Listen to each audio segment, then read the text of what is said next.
Oke cuy, selamat malam. Kembali lagi bersama gua Rama Kumarjaman. Agak berbeda ya. Mungkin untuk video kali ini agak berbeda dengan video sebelumnya. Tapi untuk temanya sama kok, tentang perjalanan gua. Yang membedakan hanya konten kali ini gua ngobrol langsung depan kamera. Nggak seperti konten sebelumnya yang gua membuat narasi dan backsound kayak gitu seperti vlog pada umumnya. Karena kenapa gua bikin konten kayak gini? Karena gua pengen nyoba hal baru aja. Biar video-video gua atau konten-konten gue itu nggak monoton gitu. Nggak gitu-gitu aja. Dan jujur gue juga sering kekurangan footage soalnya di saat gua melakukan perjalanan. Karena ya faktor-faktor eksternal tuh yang membuat gua kekurangan footage seperti faktor cuaca, kecapean, dan gua malas dan sebagainya lah. Dan gue berharap dengan konsep seperti ini gue bisa menjelaskan atau menceritakan poin-poin perjalanannya dengan sangat detail ya. Ya semoga juga kalian suka dengan konsep video gue kali ini. Ya padahal suka gak suka itu tergantung kalian ya, itu kedaulatan kalian.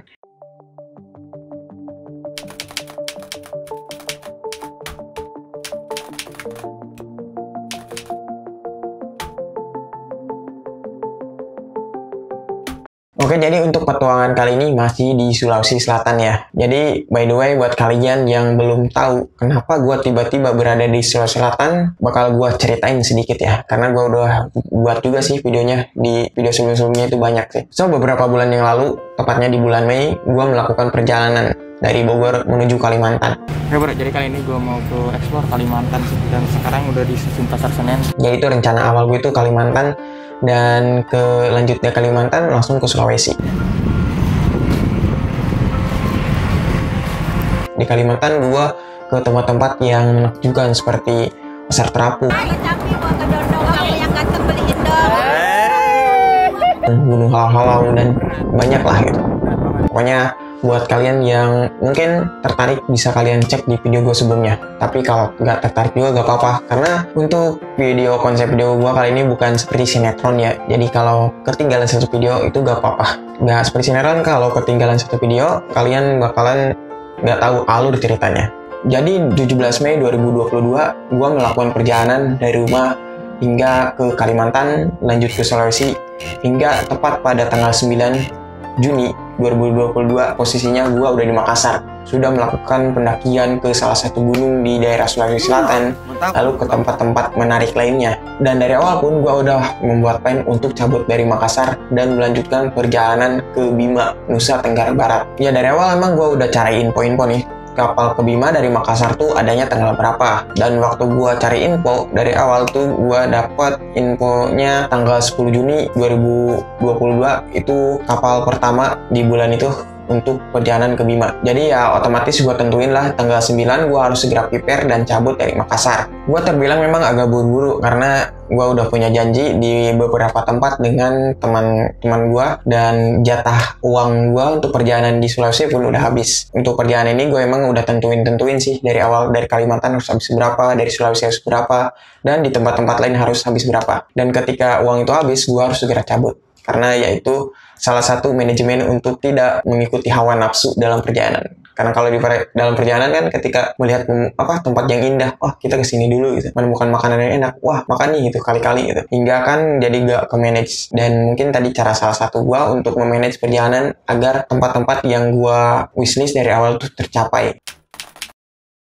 Memang dari sebelumnya gue udah membuat plan ini dengan secara matang ya. Namun masalahnya gue terlalu sepelein untuk membeli tiket kapal. Jadi ya harusnya gue tuh membeli tiket kapal 2 minggu lah lebih baik sebelum keberangkatan kapal ini. Tapi gue malah membeli tiket ini pas H-1 kapal itu berangkat. Otomatis pas gue datang ke agen tiket kan, itu tiket itu penuh. Kapal itu berangkat dari Makassar ke Bima tuh ada 4 lah di bulan Juni itu. Yang gue ingat tanggal 10, 11, 12, dan 2 minggu ke depan. Nah ternyata di tanggal 10, 11, 12 itu tiketnya udah habis. Tapi ya namanya juga di negara yang seperti negara kita ini, kalau ada uang pasti ada jalan. Jadi perusahaan agennya itu menawarkan gue tiket tambahan yang harganya 50% lebih mahal dari harga tiket normal. Dan minusnya tiket tambahan itu tidak dapat tempat tidur. Jadi kita harus ngampar lah di kapal. Ya udahlah kata gue, nggak apa-apa mahal, yang penting gue bisa ke Bima dulu setidaknya. Karena kalau akses pesawat itu lebih mahal cuy dari Makassar ke Bima itu. Tapi dengan catatan tiket itu nggak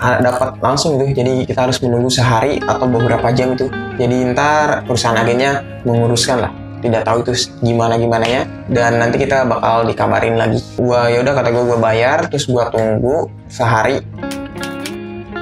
Ternyata besoknya tiket itu tidak dapat juga, habis. Ya gue bingung kan, waduh kata gue gimana ini, harus nunggu minggu depan kan, otomatis ongkos lagi gue uang sanggup gue udah minim nih, udah buat di Bima gitu. Nanti yang ada malah tidak sesuai estimasi gue gitu, uang gue malah keburu habis sebelum perjalanan ini berakhir. Tapi ya udahlah, karena gue sedikit pasrah, kata gue yaudah kita tanggal 12 aja gitu, gue alihin tiket itu dan tiket tambahan itu, dan semoga aja dapatkan, itu masih lama. Gue tunggu sehari lagi dan ternyata malamnya gue ditelepon, ternyata gue dapet tiket yang tanggal 12 itu. Nah dari situ, karena gue ceritain ke teman-teman kan, karena awalnya gue udah pamit kan dari Makassar tuh ke teman-teman Makassar semua, pokoknya ke semua teman-teman gue di Makassar lah gue udah pamit. Itu sebenarnya malu juga sih gak jadi, ternyata gak jadi itu.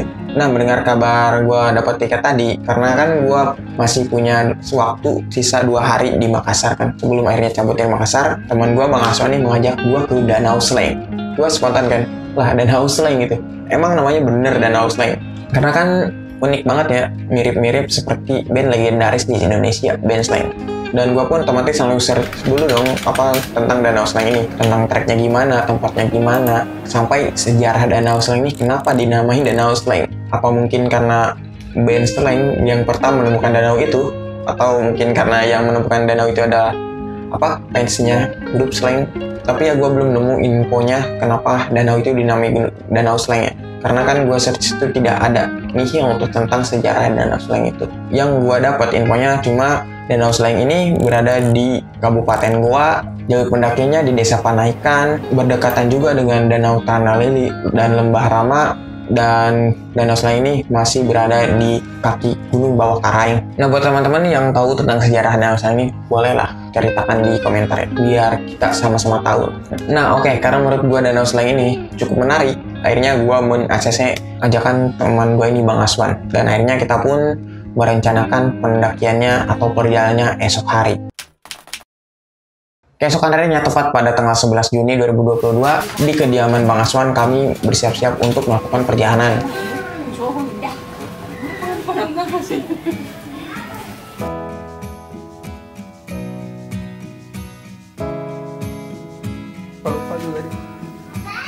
Di perjalanan kali ini, selain Bang Aswan, ada juga salah satu teman Bang Aswan yang akan ikut serta, namanya Bang Rustam. Jadi Bang Rustam ini adalah salah satu konten kreator yang aktif di salah satu platform TikTok. Kali ini kita mau kemana?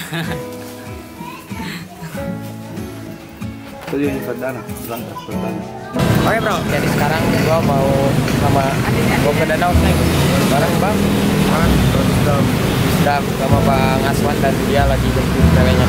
Dan sekarang lagi di Makassar. Rencana dari ini ke sana berapa jam? Sekitar 1-2 jam lah. Nah, jadi Danau Slang itu tempat camp ya, buat tempat camp. Cuma ada treknya, 2 jam lah. Jadi kita setelan trekking lah biasa. Oke lah, mantap biasa. Setelah menunggu beberapa menit, satu personil lagi datang. Dia bernama Kak Atika. Dia ini cewek. Jadi dia ini adalah pacarnya Bang Aswan. Jadi selain gue melihat pemandangan yang indah di sana, gue juga bakalan melihat orang yang pacaran. Setelah semua berkumpul, kami pun melanjutkan perjalanan.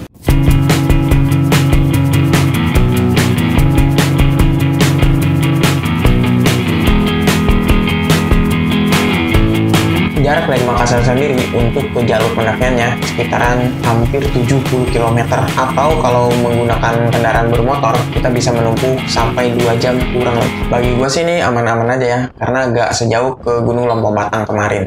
Karena jujur kalau gue terlalu lama ini dalam perjalanan di motor ini suka ngantuk. Kami pun tidak lupa membeli perbekalan logistik terlebih dahulu, karena sebuah rencana tanpa adanya perbekalan sama dengan sia-sia.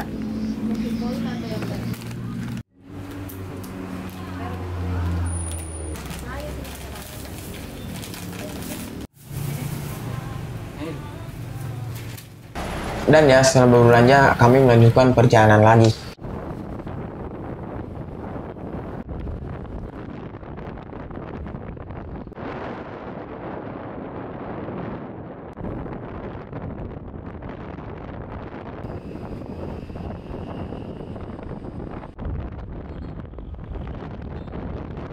Jalannya juga aspal.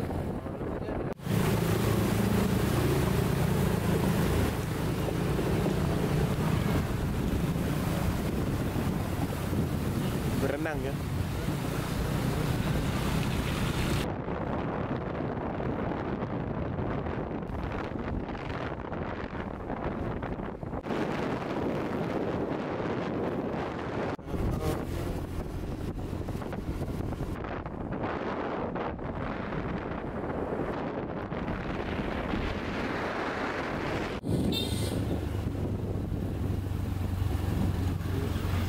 Ngeri juga ya.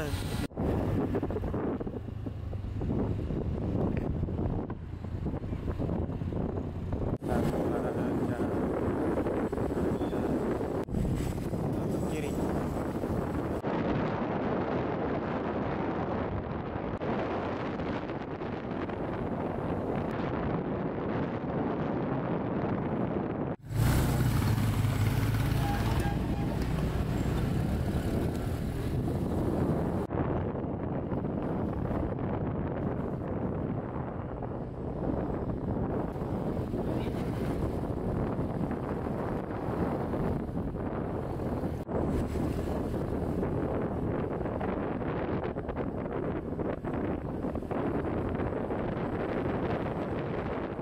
Karena di jalan tadi beberapa kali diguyur hujan, jadi kami agak terlambat sampai di sini. Tapi ya namanya juga rencana atau estimasi pasti ada hambatannya. Dan hambatannya kadang di luar kendali kita, seperti halnya cuaca.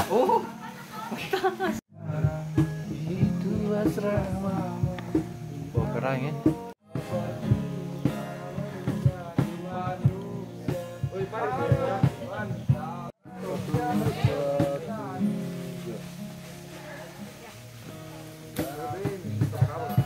Oke bro, jadi sekarang jam 5:10 kita baru nyampe base campnya di danau. Daerah mana nih bang? Goa bang. Daerah Goa, iya tahu Goa anjir. Lah, lu bertanya. Ya maksudnya Goanya daerah mana? Panaikan. Panaikan. Panaikan. Desa Panaikan. Panaikan. Dan tadi untuk registrasinya seikhlasnya ya. Kelurahan Bontolero di sini. Bot- Kelurahan Bontolero. Bontolero. Kelurahan Bontolero ya. Lingkungan Panaikan. Bukan Panaikan. Dan habisnya bawa rencana mau langsung ke danau ya. 2 jam katanya jalan, katanya. Semoga aja benar. Semoga aja benar. Ya. Tak lama beristirahat, kami pun langsung berencana untuk memulai perjalanan. Tapi kami tidak lupa berdoa agar selamat. Ada kala baiknya kita berdoa dulu sesuai keyakinan dan kepercayaan kita masing-masing agar kita diberi keselamatan dan kesehatan. Berdoa di mulai. Berdoa takkan kita selesai. Ayo keburu hujan. Satu, kau mau bilang? Bilang anjing. 1, 2, 3. Dadah Sleng. Sukses. Gak ada semangat ya.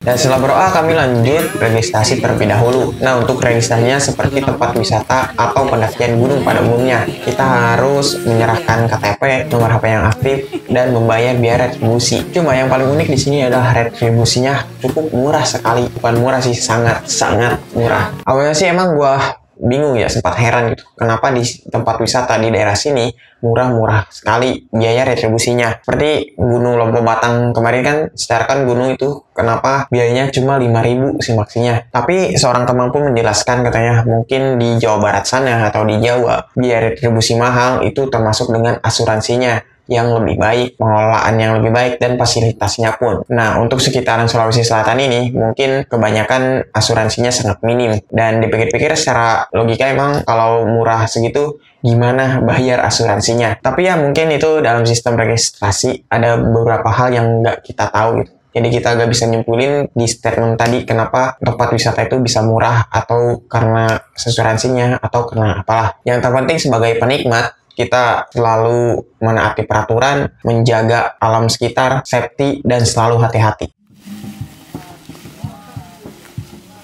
Kami pun mulai perjalanan dengan ditemani kabut yang lumayan cukup tebal.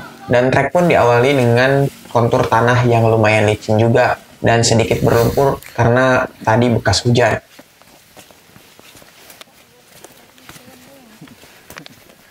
Dan dipegang dulu.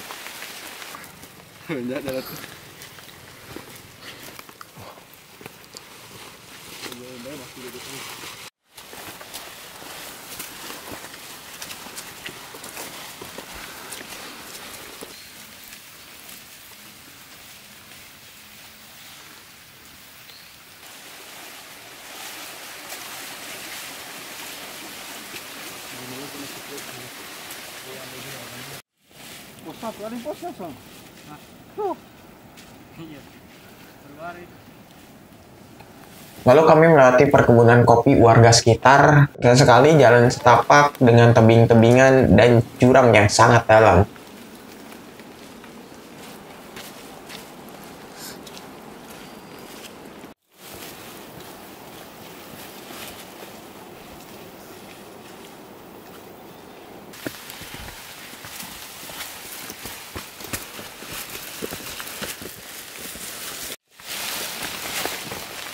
Bentar bang, bentar, tungguin.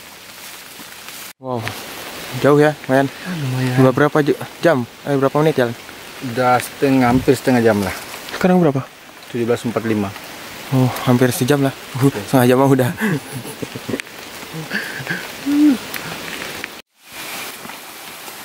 Dan pada akhirnya, pada maghrib kami baru masuk ke hutan, tepatnya di pos 2. Kami pun berhenti sejenak karena ajan maghrib. Adabnya sih kalau setiap ajan kita harus berhenti dulu melakukan aktivitas apapun. Dan lanjut lagi melakukan aktivitas itu setelah ajan berhenti. Tapi alangkah baiknya beribadah terlebih dahulu ya. Setelah ajan berhenti berkumandang, kami pun memajukan perjalanan lagi.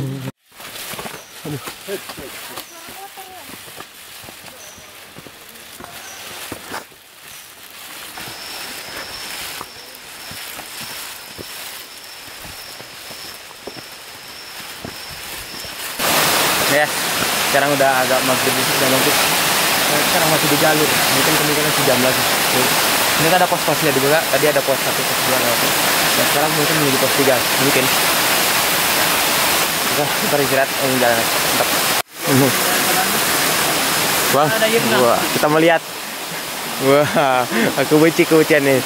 Jadi sekarang nggak di Kalimantan, nggak Sulawesi, ternyata masih dengan pasangan pendaki. Wah, seru banget. Bang, seru gak naik sama doi? Lu tahu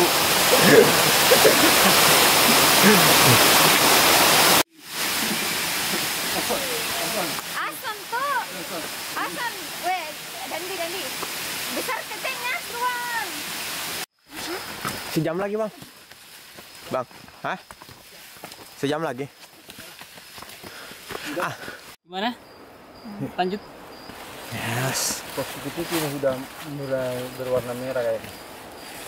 Apa? Bang Rama bertanya, kok nama Mulus dan Diansyah? Kok dipanggil Dandi? Nggak tahu. Kan ada damnya tuh dam. Dam.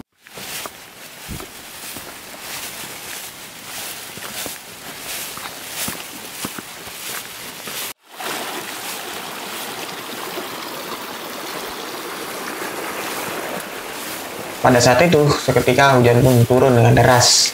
Karena saya lupa GoPro saya belum dicas dan kamera saya tidak anti air, jadi terpaksa saya tidak bisa mendokumentasikan perjalanan pada saat itu. Karena saya juga tidak mau ambil resiko kamera saya rusak. Ya akhirnya gue melanjutkan perjalanan lagi tanpa mendokumentasikan ya. Setidaknya sampai di tempat camp lah.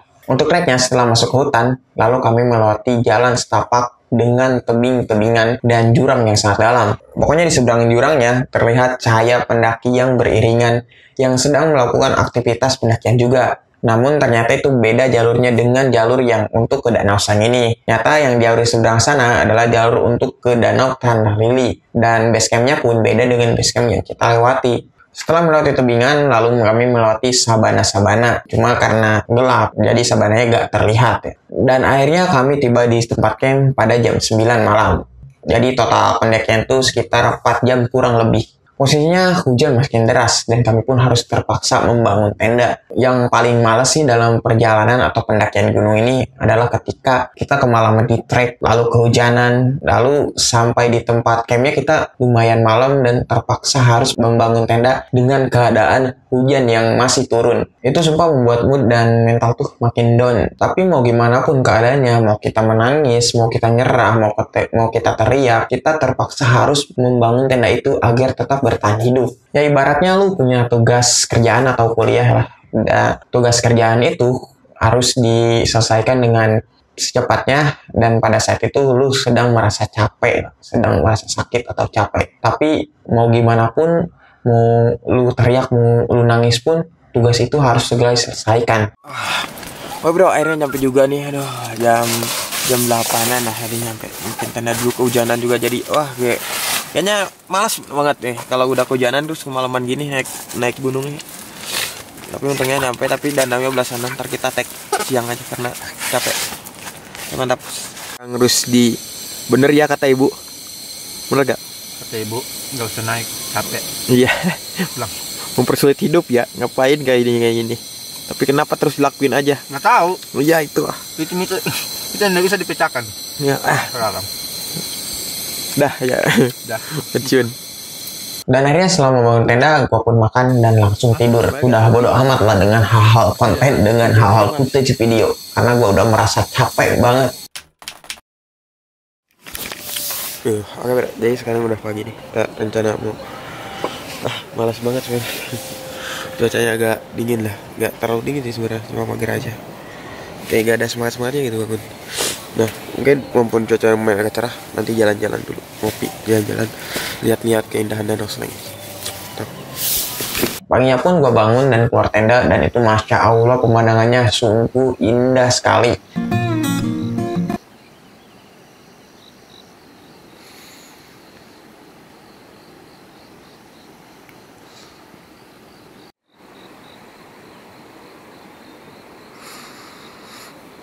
Di sekeliling kita terlihat perbukitan yang hijau yang semalam gak kita lihat karena gelap.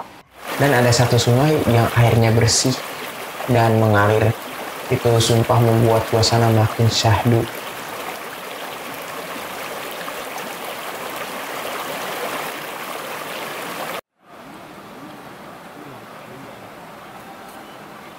Uniknya juga ternyata banyak orang-orang yang setel lagu Sleng. Mungkin karena ya danaunya danau Sleng, jadi lagunya lebih cocok lagu Sleng juga.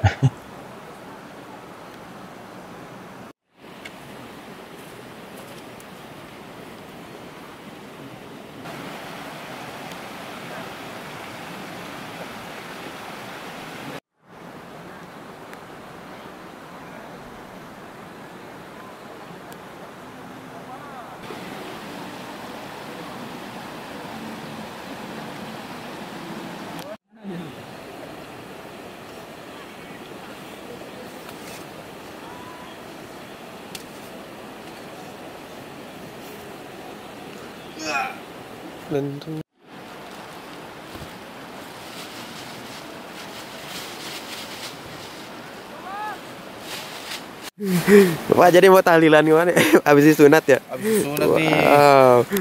Umur berapa tahun udah sunat? Baru 1 hari. Sunat 2 kali? 4. Abis dong. 4.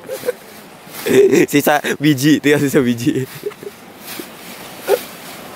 Tanpa sarapan kami pun berjalan menuju ke danau Slengnya yang sebenarnya nggak terlalu jauh juga sih dari tempat camp kami. Hanya mungkin 2 menitan lah, nggak sampai 5 menit juga. Hujan-hujanan? Oh.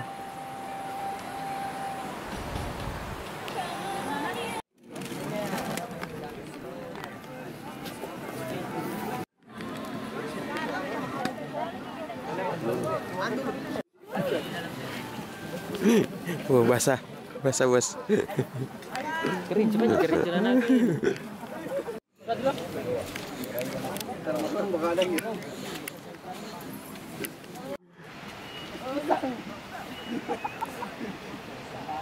Ternyata danaunya sangat bagus sekali, tidak terlalu luas, jernih, tapi agak sedikit hijau-hijau gitulah. Mungkin karena dalam kali, jadi terlihat hijau.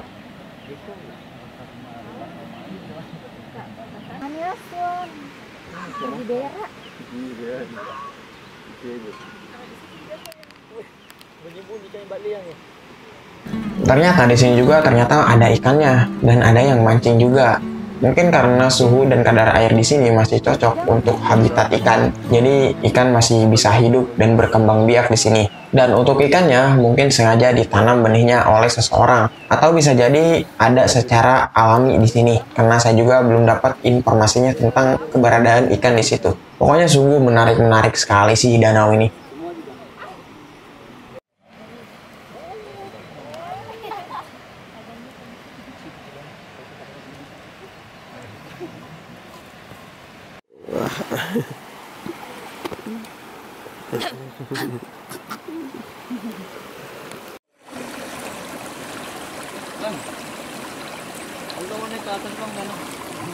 Kotor gua, males.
Seru ya lihat itu. Ya. Seru lihat yang ngebucin. Wah, lihat yang mana? Itu. Oh, lihat ini. Teman. Wah. Aduh. Waduh. Kita cuma tinggal begini. Ya. Aduh. Ayah, kok begitu?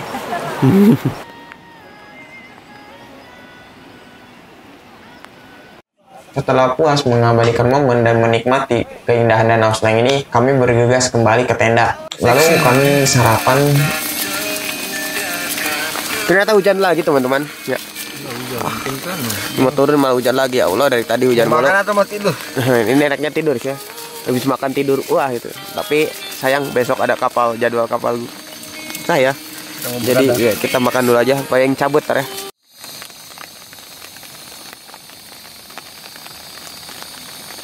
Gimana Bang ini? Jadi siapa yang minta WA duluan? Sosto ini mah. Berarti cewek yang minta duluan. Wah, Nggak harus. gimana Bang? Kalau cewek minta WA duluan bahagia gak? Ya, bahagia sih. Iya. Cuman itulah.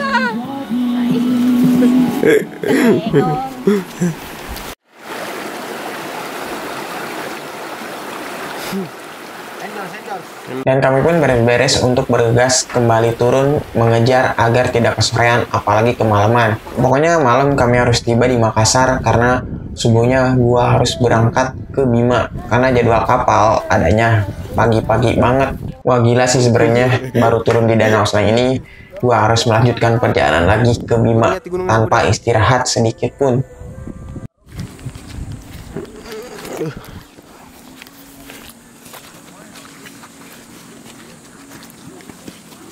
Mau ikut kan TB? Iyalah. Nah oke dulu, mungkin cukup sekian dulu untuk video gua kali ini. Dan menurut gua Danau Selain itu cocok sekali. Gua ngerekomen sekali buat kalian yang suka dengan trek yang gak terlalu jauh, pemandangan yang sahdu dan indah.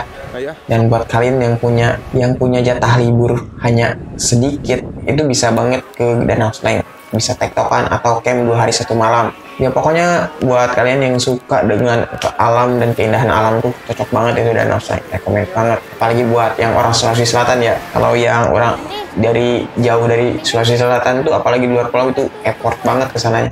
Dan biayanya juga cukup mahal. Oke, perjalanan backpacker gue kali ini masih akan terus berlanjut ke Nusa Tenggara Barat. Gunung apakah yang bakal gue daki atau tempat apakah yang bakal gue kunjungi? Kalian bisa tunggu lah untuk video selanjutnya. Dan mohon maaf ya itu untuk video sekarang ini agak kaku atau agak bertele-tele gitu lah ngomongnya gue. Karena gue masih belajar membuat video dengan cara seperti ini. Agak ribet juga sih sebenarnya video seperti ini. Gak seperti video sebelumnya. Dan effortnya lebih juga untuk video seperti ini. Ya oke, gue Rama Komorjaman. Salam Lestari and see you again.